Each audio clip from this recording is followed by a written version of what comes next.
Assalamualaikum warahmatullahi wabarakatuh. Dengan mata kuliah analisis vektor dan dengan dosen pengampu Ibu Mirta Vera STD MSc, di sini kami akan mempresentasikan hasil kerja kelompok kami pada materi diferensiasi vektor. Yang dimana dalam kelompok 4 ini beranggotakan 5 orang. Yang pertama ada Distia Hairanisa Putri, yang kedua Estiani, Amoria Mahdalena, Siti Nurfitri, dan Dinita Mudianti. Nah, untuk topik dari materi ini yaitu terdapat 4 topik, dengan topik pertama pengertian turunan vektor, vektor singgung normal dan binormal, rumus syarat Frenet, dan kinematika. Nah, untuk topik pertama akan dijelaskan oleh Distia Hairanisa Putri. Baiklah, saya Distia. Di sini saya akan menjelaskan topik pertama, yaitu pengertian turunan vektor. Nah, sebelum masuk ke topik tersebut, kita harus mengetahui fungsi vektor. Jika sembarang nilai skalar T dikaitkan dengan suatu vektor A, maka vektor A bisa dinyatakan sebagai fungsi vektor dari vektor AT, yaitu suatu vektor yang komponen-komponennya merupakan fungsi dari nilai skalar. Dalam dimensi 2 atau R2, fungsi vektor AT biasa ditulis dengan vektor AT sama dengan A1TI ditambah A2TJ. Nah, sementara dalam dimensi 3 atau R3, fungsi vektor AT biasa ditulis dengan vektor AT sama dengan A1TI ditambah A2TJ ditambah A3TK. Nah, jika sembarang titik X, Y, Z di R3 atau dimensi 3 dikatakan dengan suatu vektor A, maka vektor A bisa dinyatakan dalam bentuk fungsi vektor sebagai berikut. Vektor A di mana X, Y, Z sama dengan A1 X, Y, Z, I ditambah A2 X, Y, Z, C ditambah A3 X, Y, Z, K. Nah, selanjutnya kita masuk ke topik pertama, yaitu definisi turunan vektor. Vektor A adalah suatu fungsi vektor yang bergantung pada sebuah variabel T. Didefinisikan turunan dari vektor A T sebagai berikut. Turunan vektor A terhadap T sama dengan limit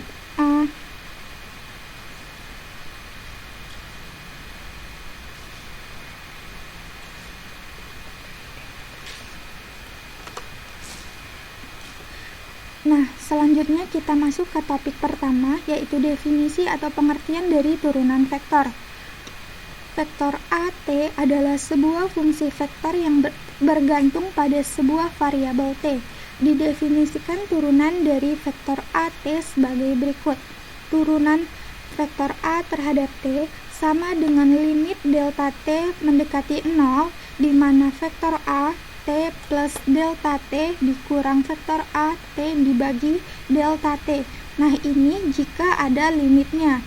Jika fungsi vektor AT sama dengan A1TI ditambah A2TJ ditambah A3TK dengan fungsi skalar-skalar komponen-komponen tadi dapat diferensialkan terhadap variabel T, maka vektor AT mempunyai turunan variabel terhadap T yang dirumuskan sebagai berikut. Turunan vektor A terhadap T sama dengan turunan A1 terhadap TI ditambah turunan A2 terhadap TJ ditambah turunan A3 terhadap TK. Nah, selanjutnya kita akan membahas sifat-sifat turunan biasa pada fungsi vektor. Jika vektor A, vektor B, dan vektor C adalah fungsi-fungsi vektor dari sebuah skalar T yang diferensiabel dan flux sebuah fungsi skalar dari T diferensiabel, maka terdapat ke-6 sifat-sifat ini. Dengan sifat pertama, yaitu turunan A plus B terhadap T sama dengan turunan A terhadap T plus turunan B terhadap T. Nah, jika kita menemukan soal seperti ini, yaitu turunan A plus B terhadap T, maka langkah yang bisa kita gunakan adalah kita mencari terlebih dahulu turunan dari A terhadap T dan turunan B terhadap T. Kemudian kita jumlahkan. Kemudian sifat kedua ialah turunan A dot B terhadap T sama dengan A dot turunan B terhadap T ditambah turunan A terhadap T dot B. Nah, begitu juga untuk yang lainnya. Nah, kita bisa mencari menggunakan sifat-sifat ini untuk mencari nilai-nilai yang dibutuhkan. Misalkan kita disuruh mencari turunan dari A cross B. Nih, turunan A cross B terhadap T. Nah, maka langkah yang bisa kita gunakan ialah dengan menggunakan sifat ketiga dari turunan biasa fungsi vektor ini. Dan begitu juga untuk yang lainnya. Baiklah, selanjutnya kita akan membahas contoh soal. Dengan soal, diketahui vektor R sama dengan sin TI plus cos TJ plus TK, maka carilah yang A, turunan R terhadap T, yang B, turunan kedua R terhadap T, yang C, besaran dari turunan R terhadap T, dan yang D, besaran dari turunan kedua vektor R terhadap T. Nah, kita cari yang A dulu, yaitu turunan vektor R terhadap T, di mana komponen dari vektor R di sini adalah sin TI plus cos TJ plus TK, maka kita peroleh turunan sin T terhadap TI ditambah turunan cos T terhadap TJ ditambah turunan T terhadap TK. Nah, turunan dari sin T adalah cos T, turunan dari cos T adalah min sin T, dan turunan dari T adalah 1. Maka kita peroleh di sini cos TI min sin TJ plus K. Selanjutnya yang kedua adalah turunan kedua dari vektor R terhadap T.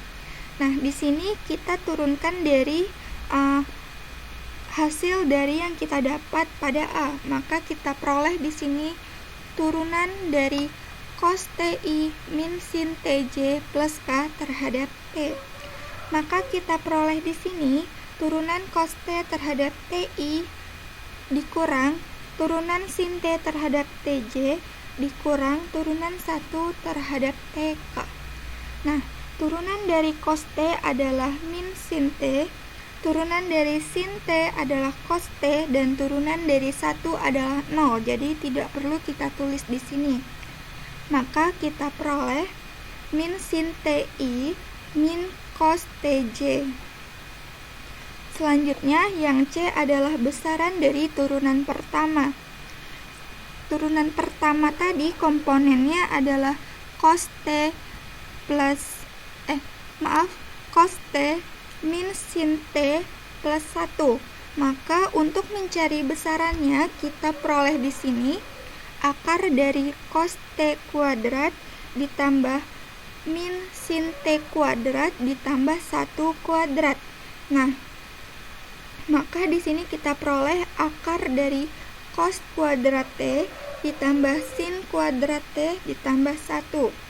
Pada trigonometri, cos kuadrat T ditambah sin kuadrat T adalah 1.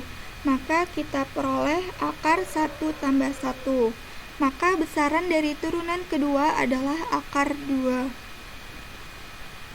Selanjutnya yang ke D, yaitu besaran dari turunan kedua. Dengan komponen dari turunan kedua kita peroleh tadi adalah min sin T min cos T. Maka kita tuliskan di sini akar dari min sin T kuadrat ditambah min cos T kuadrat sama dengan akar dari cos kuadrat T ditambah sin kuadrat T. Nah, ini sama. Ini saya tulis terbalik tapi hasilnya sama. Nah, sin kuadrat T ditambah cos kuadrat T itu 1, maka besarannya adalah 1. Baiklah, itu saja yang dapat saya sampaikan. Jika terdapat kesalahan, saya mohon maaf. Baik, di sini saya Estiani akan menjelaskan tentang vektor singgung, normal, dan binormal. Misalkan C adalah kurva yang dinyatakan oleh fungsi vektor R sama dengan vektor R dikali T yang terdiferensial dan kontinu pada T lebih besar sama dengan A dan T lebih kecil sama dengan B. Terlihat pada gambar 4.1 berikut.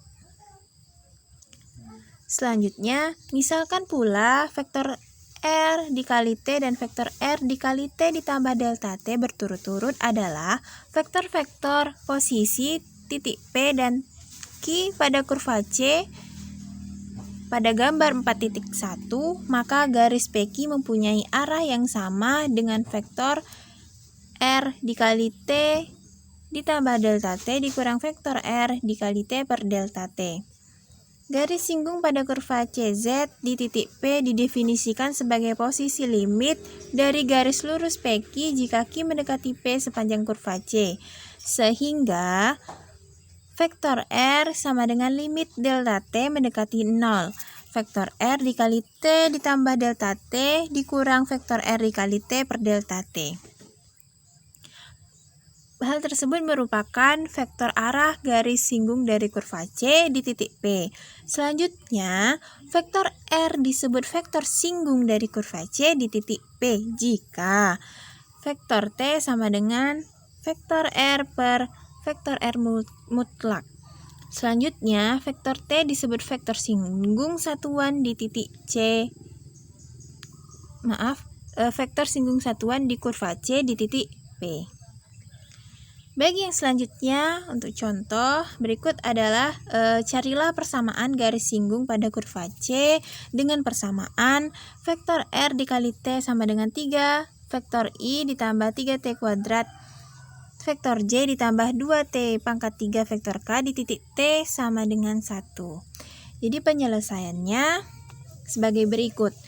Untuk T sama dengan 1, maka vektor R dikali 1 sama dengan 3 vektor I ditambah 3 vektor J ditambah 2 vektor K, merupakan suatu vektor posisi pada P3,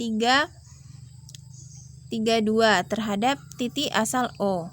Vektor singgung kurva C pada T adalah vektor R dikali 1 sama dengan 3 vektor I ditambah 6 vektor J ditambah 6T kuadrat vektor K. Untuk T sama dengan 1, maka vektor R dikali 1 sama dengan 3 vektor I ditambah 6 vektor J ditambah 6T kuadrat vektor K. Untuk selanjutnya, vektor R dikali 1 adalah vektor singgung kurva C di P dalam kurung T sama dengan 1. Jadi, garis singgung kurva C pada T sama dengan 1 adalah garis yang melalui P dan searah dengan vektor R dikali 1. Maka persamaannya adalah vektor Y dikurang vektor R dikali 1 dikali vektor R dikali 1 itu sama dengan vektor 0. Vektor V adalah vektor posisi sebarang titik V X, Y, Z pada garis singgung, maka persamaan yang diminta adalah sebagai berikut. Dapat kita lihat pada gambar berikut. Nah, untuk yang selanjutnya berarti dari hal tersebut dengan mengekspansikan determinan ini diperoleh X kurang 3 per 1 sama dengan Y kurang 3 per 2 sama dengan Z kurang 3 per 2. Vektor singgung satuan dari kurva di titik T sama dengan 1 adalah vektor R per vektor R dikali 1 mutlak sama dengan 1 per 3 dikali vektor I ditambah 2 vektor J ditambah 2 vektor K. Sekarang kita akan mencari vektor singgung satuan. Apabila kurva C dinyatakan dalam persamaan dengan parameter panjang busurnya, dalam kalkulus telah ditunjukkan bahwa panjang busur dari kurva mulus atau terdiferensial dan kontinu. Vektor R sama dengan vektor R dikali 1 dari T sama dengan B. Itu adalah L sama dengan integral A sampai B mutlak D vektor R mendekati T per dikali dt. Maaf, saya ulangi, L sama dengan integral A sampai dengan B itu mutlak dari D vektor R per dt. Kemudian apabila batas B diganti dengan T, dalam kurung T lebih besar sama dengan A dan T lebih kecil sama dengan B, maka integral tersebut menjadi fungsi dari T. Misalnya S dikali T, sehingga S dikali T sama dengan integral A sampai dengan T D vektor R per D vektor T mutlak dt. Fungsi ST ini disebut panjang busur. Selanjutnya diperoleh ds per dt sama dengan D vektor R per dt mutlak lebih besar dari 0. Secara geometris, untuk T sama dengan T mendekati 0 lebih besar dari AA, panjang busur S dikali T mendekati 0 adalah panjang bagian busur dari kurva C di antara titik-titik yang bersesuaian dengan T sama dengan A. Dan T sama dengan T mendekati 0. Untuk T sama dengan T mendekati 0 kurang dari A, maka S dikali T mendekati 0 kurang dari 0, sehingga panjang busurnya negatif S dikali T mendekati 0. Dengan demikian, panjang busur S dapat bertindak sebagai parameter dalam persamaan parametrik suatu kurva, di mana vektor R sama dengan vektor R dikali S. Mengingat ds per dt sama dengan mutlak vektor R mendekati S, maka vektor R mendekati S sama dengan turunan dari vektor R per dt per S per dt sama dengan turunan dari vektor R per S per turunan dari vektor R per S dalam mutlak. Ini berarti bahwa turunan dari vektor R yang mendekati S adalah suatu vektor singgung satuan. Jika vektor T adalah vektor singgung satuan dari vektor R sama dengan vektor R dikali S di titik T, maka vektor R sama dengan turunan dari vektor R mendekati S.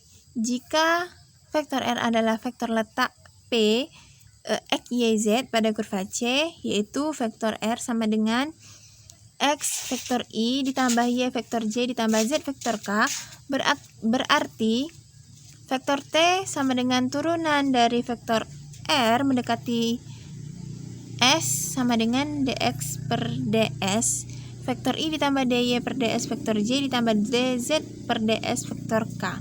Selanjutnya dx per ds, dy per ds, dan dz per ds disebut sebagai kosinus arah vektor T di titik P. Baik, mungkin itu saja penjelasan dari saya. Terlebih dan terkurang saya mohon maaf. Sekian dan terima kasih. Saya Muria Mahdalena dengan NIM 1903842020038. Di sini saya akan menjelaskan materi selanjutnya, yaitu tentang rumus Frenet-Serret. Sudah dapat dilihat di sini ada sebuah gambar. Jika kurva C dalam ruang R pangkat 3 adalah sebuah kurva ruang yang didefinisikan oleh kurva RU, maka kita telah mengetahui bahwa turunan R terhadap U adalah sebuah vektor yang searah dengan garis singgung pada C. Jika skalar U diambil sebagai panjang busur S yang diukur dari suatu titik pada C, maka T sama dengan turunan R terhadap S adalah sebuah vektor singgung satuan pada C. Laju perubahan T terhadap S adalah ukuran dari kelengkungan C dan dinyatakan dengan turunan vektor T terhadap S. Arah dari turunan vektor T terhadap S pada sebarang titik pada C adalah normal terhadap kurva pada titik tersebut. Jika N adalah sebuah vektor satuan dalam arah normal ini, maka N disebut normal utama pada kurva. Jadi, turunan vektor T terhadap S sama dengan Kn, di mana K di sini disebut sebagai kelengkungan dari C pada titik yang dispesifikasikan. Besaran rho sama dengan 1 per K disebut jari-jari kelengkungan. Vektor satuan B yang tegak lurus pada bidang T dan N sedemikian rupa sehingga B sama dengan T kali N disebut binormal terhadap kurva.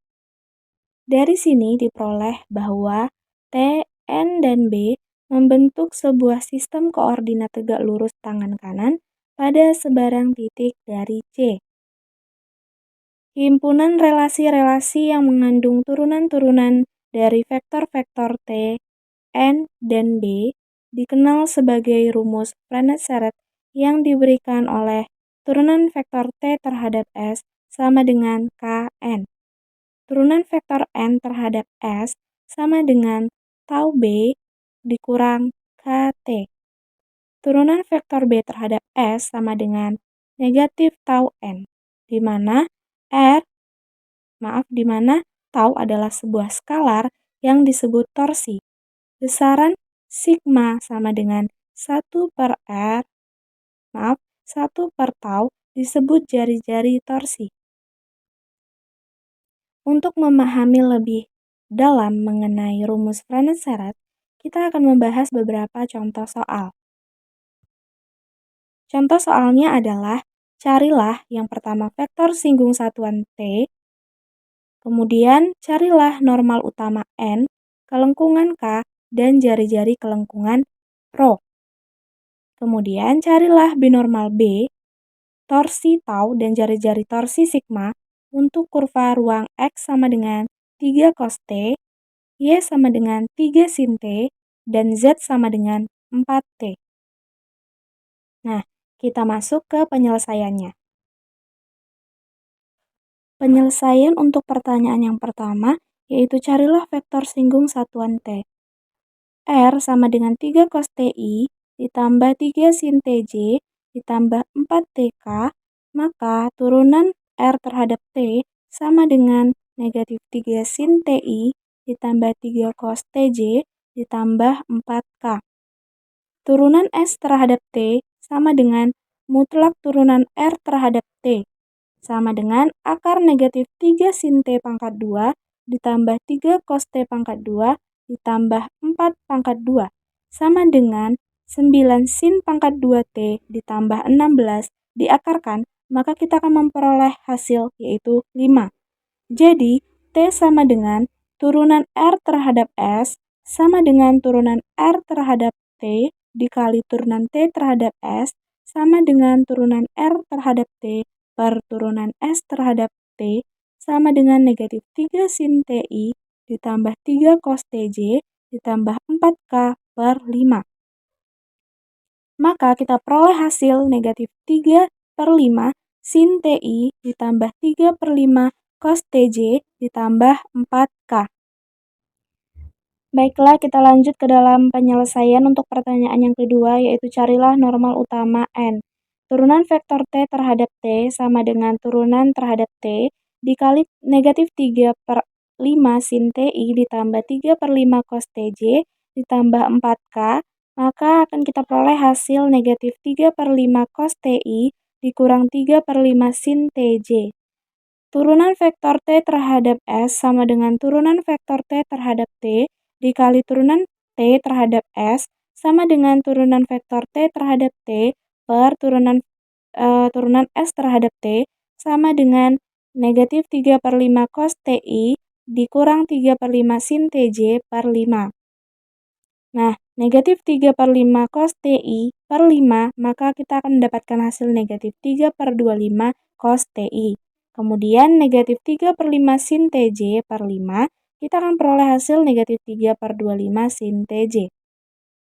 Karena turunan vektor T terhadap S sama dengan Kn, maka Kn sama dengan negatif 3 per 25 cos TI dikurang 3 per 25 sin TJ.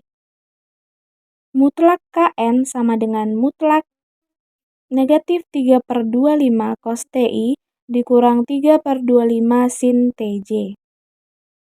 Kemudian K mutlak N sama dengan negatif 3/25 cos T pangkat 2 ditambah 3/25 sin T pangkat 2 kita akarkan. Kemudian kita peroleh K dikali 1 atau K dot 1 sama dengan 3/25 akar cos pangkat 2T ditambah sin pangkat 2T. Menghasilkan K sama dengan 3/25 dan Rho sama dengan 1/K sama dengan 25/3. Dari turunan vektor T terhadap S sama dengan Kn, diperolehlah N sama dengan 1/K dikali turunan vektor T terhadap S sama dengan 25/3 dikali negatif 3/25 cos TI dikurang 3/25 sin TJ. Maka kita peroleh hasil akhirnya adalah negatif cos TI dikurang sin TJ. Baiklah, kita lanjut ke penyelesaian untuk pertanyaan yang terakhir, yaitu carilah binormal B, torsi tau, dan jari-jari torsi sigma. Nah, tadi sudah ada rumus untuk mencari binormal B, yaitu B sama dengan T dikali N, sama dengan matriks untuk baris yang pertama, yaitu negatif 3/5 sin T, 3/5 cos T, dan 4/5. Kemudian untuk baris yang kedua, yaitu negatif cos T, min sin T, dan 0. Maka kita peroleh hasilnya adalah 4/5 sin TI dikurang 4/5 cos TJ ditambah 3/5 K. Turunan vektor B terhadap T sama dengan 4/5 cos TI ditambah 4/5 sin TJ. Turunan vektor B terhadap S sama dengan turunan vektor B terhadap T dikali turunan T terhadap S sama dengan turunan vektor B terhadap T per turunan S terhadap T, sama dengan 4/5 cos TI ditambah 4/5 sin TJ per 5. Maka 4/5 cos TI per 5 menghasilkan 4/25 cos TI. Sedangkan 4/5 sin TJ per 5 menghasilkan 4/25 sin TJ. Maka kita peroleh hasil 4/25 cos TI ditambah 4/5 sin TJ. Dari turunan vektor B terhadap S sama dengan negatif tau N, diperoleh negatif tau N sama dengan 4/25 cos TI ditambah 4/25 sin TJ. Negatif tau dikali negatif cos TI dikurang sin TJ menghasilkan 4/25 dikali cos TI ditambah sin TJ. Maka untuk taunya kita peroleh adalah 4/5 dan untuk rho-nya sama dengan 1/tau sama dengan 25/4. Baik, mungkin itu saja yang bisa saya sampaikan mengenai materi rumus Frenet-Saret dan contoh soal beserta penyelesaiannya. Maaf apabila ada kekurangan saat menjelaskan materi tersebut. Terima kasih kepada teman-teman yang sudah menyimak, yang sudah mencoba memahami apa yang saya jelaskan, dan semoga apa yang saya jelaskan tadi bisa teman-teman pahami dan dapat berguna di kemudian hari. Assalamualaikum warahmatullahi wabarakatuh. Perkenalkan saya Siti Nur Fitri dengan NIM 1903842002014. Nah, di sini kita akan membahas mengenai kinematika. Nah, sebelum kita bahas mengenai kinematika, sebelum itu kita akan membahas sedikit mengenai mekanika, lalu dinamika, baru kita akan membahas mengenai kinematika. Nah, mekanika sendiri merupakan studi yang mempelajari mengenai gerak, di mana dalam studi mekanika ini terdapat lagi yang dinamakan dinamika dan kinematika. Nah, dinamika sendiri studi yang mempelajari mengenai gerak dengan menganalisis seluruh penyebab terjadinya gerak tersebut. Nah, sedangkan kinematika studi yang mempelajari mengenai gerak tanpa memperdulikan penyebab terjadinya gerak tersebut. Jadi kita dapat simpulkan, dalam mekanika terdapat studi lagi yang dinamakan dinamika serta kinematika. Lalu dalam dinamika dan kinematika ini terdapat perbedaan, yaitu dinamika studi yang mempelajari gerak dengan menganalisis seluruh penyebab terjadinya gerak. Sedangkan kinematika hanya mempelajari mengenai gerak tanpa memperdulikan penyebab terjadinya gerak tersebut. Lanjut. Nah, bicara mengenai kinematika, ada yang dimaksud dengan kinematika partikel. Jadi pada kesempatan kali ini kita akan membahas mengenai kinematika partikel. Jadi, kinematika partikel merupakan cabang ilmu fisika yang mempelajari gerak titik partikel secara geometris, yaitu meninjau gerak partikel tanpa meninjau penyebab geraknya. Nah, dalam kinematika ada lagi yang dinamakan kinematika partikel yang akan kita bahas saat ini.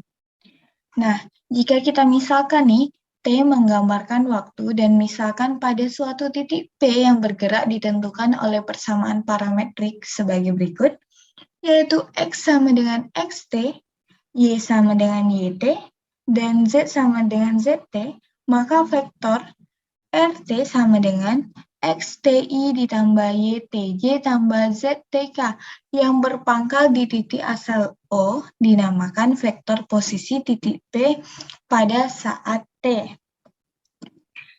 Nah, apabila T berubah, ujung vektor RT bergerak sepanjang lintasan titik P.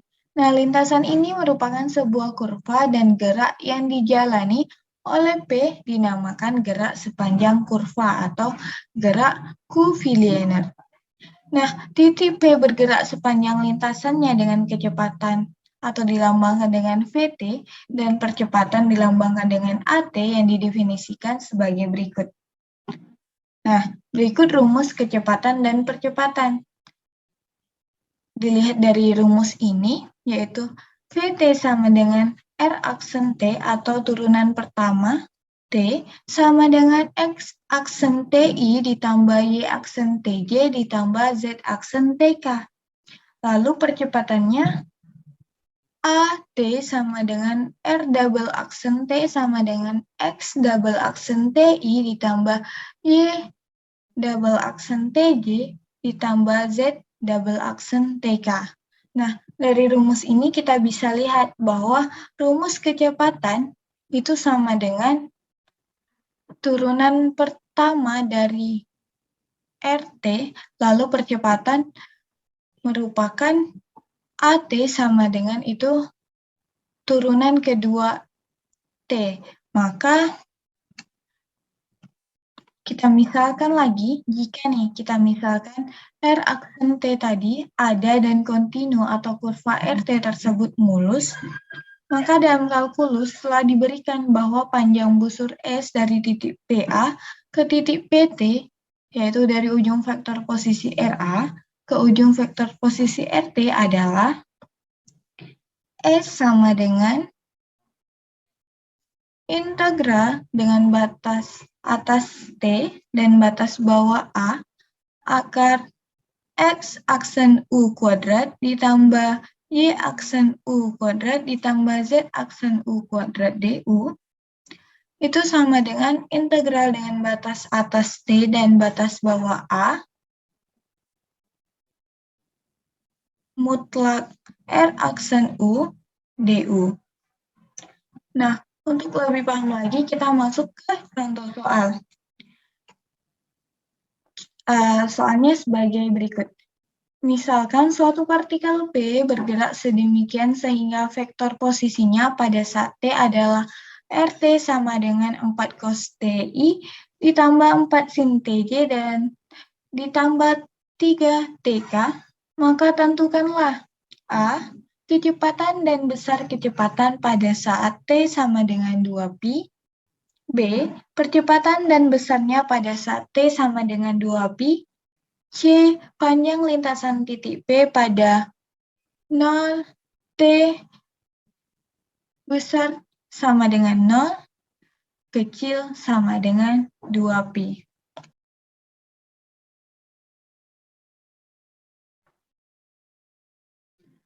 Nah, dari soal tersebut, kita akan menyelesaikan terlebih dahulu soal yang pertama, yaitu di mana ditanya mengenai kecepatan saat T sama dengan 2pi dan besar kecepatannya. Nah, Dari soal diketahui bahwa RT itu sama dengan 4 cos TI ditambah 4 sin TJ ditambah 3 TK. Lalu kita juga udah tahu di rumus bahwa FT itu sama dengan R aksen T. Maka kita turunkan RT itu menjadi min 4 sin TI ditambah 4 cos TJ ditambah 3K.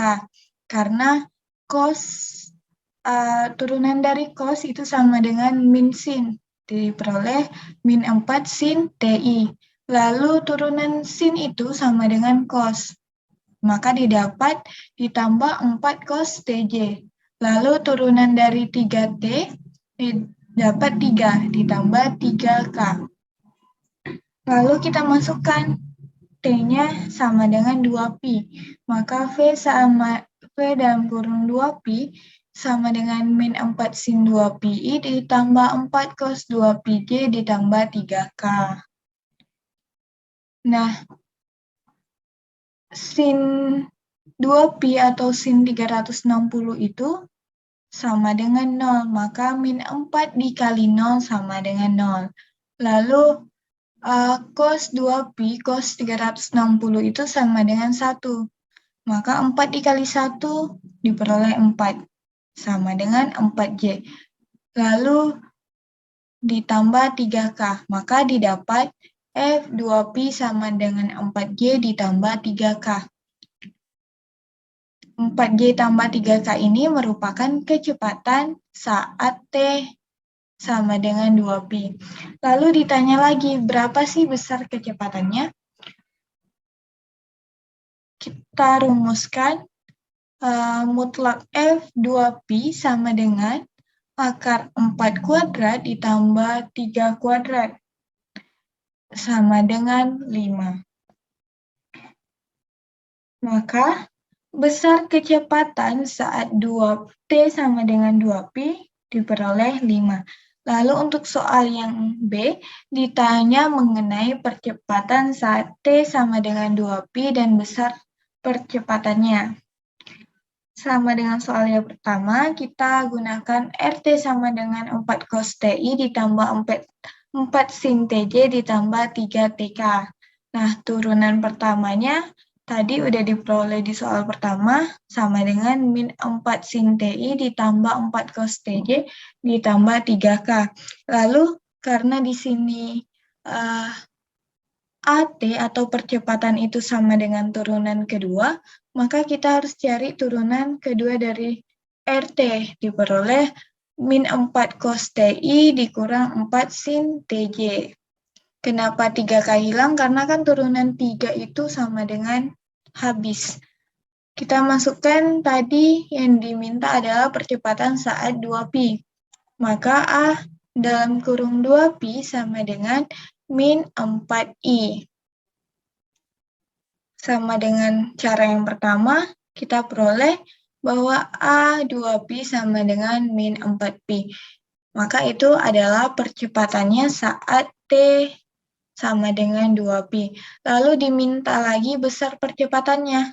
Maka mutlak A dalam kurung 2Pi sama dengan 4. Yaitu besar percepatannya. Lalu soal yang ketiga itu sebelumnya diminta untuk mencari panjang lintasan titik P pada saat T besar dari 0 dan kecil sama dengan 2. Maaf, T besar sama dengan 0 dan kecil sama dengan 2Pi. Maka kita menggunakan rumus yang sebelumnya, diperoleh S sama dengan integral dengan batas 2Pi dan batas bawah 0, akar dalam kurung minus 4 sin T kuadrat ditambah dalam kurung 4 cos T kuadrat ditambah 3 kuadrat DT. Nah, S sama dengan integral dengan batas atas 2Pi dan batas bawah 0, itu akar dari tadi diperoleh 5 DT. Maka sama dengan 10 Pi. Baik, mungkin hanya itu yang bisa saya jelaskan. mengenai materi kinematika. Akan dilanjutkan lagi ke materi kinematika selanjutnya. Saya akhiri dengan wassalamualaikum. Baiklah, Assalamualaikum warahmatullahi wabarakatuh. Saya Dinita Mobianti dengan NIM 1903842020016. Nah, baiklah, di sini saya akan menjelaskan contoh soal yang kedua, di mana sebelumnya rekan saya Siti Nur Fitri telah membahas contoh soal yang pertama, di mana materi yang kami bahas itu terkait kinematika. Nah, adapun contoh soal yang kedua ini adalah carilah kelengkungan dari heliks lingkaran di mana RT-nya sama dengan 4 cos TI ditambah 4 sin TJ ditambah 3 TK.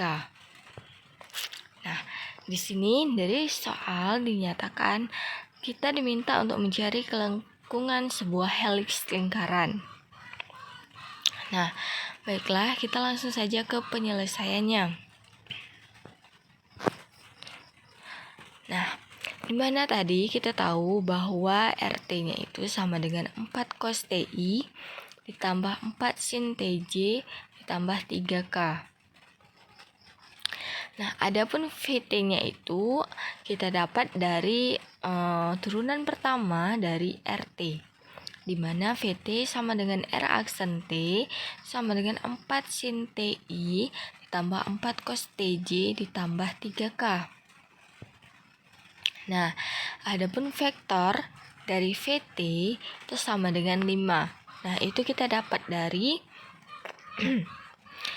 akar min 4 kuadrat ditambah 4 kuadrat ditambah 3 kuadrat, itu hasilnya adalah 5.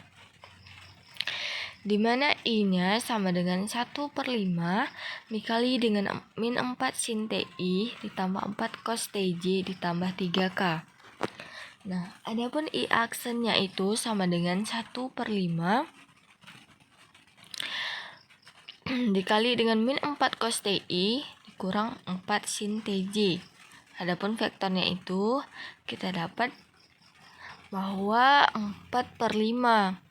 Nah, sehingga kelengkungannya itu kita dapat dari RT per vektor I aksen.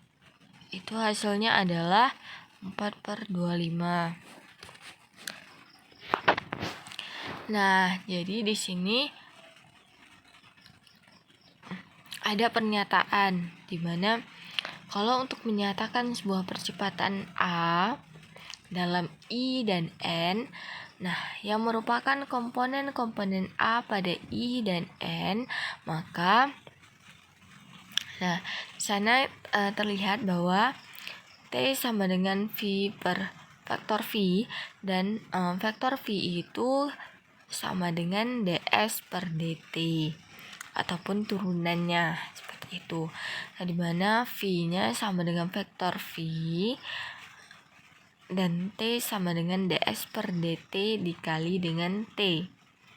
Nah, adapun percepatannya tadi dv per dt sama dengan d kuadrat s per dt kuadrat t ditambah dengan ds per dt dikali dengan dt per dt. Nah, sama dengan d kuadrat s per dt kuadrat t ditambah ds per dt dikali dengan d t-nya dalam vektor per ds dikali dengan ds per dt. Sama dengan d kuadrat s per dt kuadrat dikali dengan t ditambah dengan ds per dt kuadrat dikali dengan kelengkungan dan dikali dengan n. Nah, jadi untuk menyatakan percepatannya itu sehingga A sama dengan d kuadrat s per dt kuadrat t ditambah dengan ds per dt kuadrat dikali k dan dikali dengan n. Nah, itulah pembahasan dari saya terkait contoh soal yang kedua. Itu saja. Terima kasih. Assalamualaikum warahmatullahi wabarakatuh.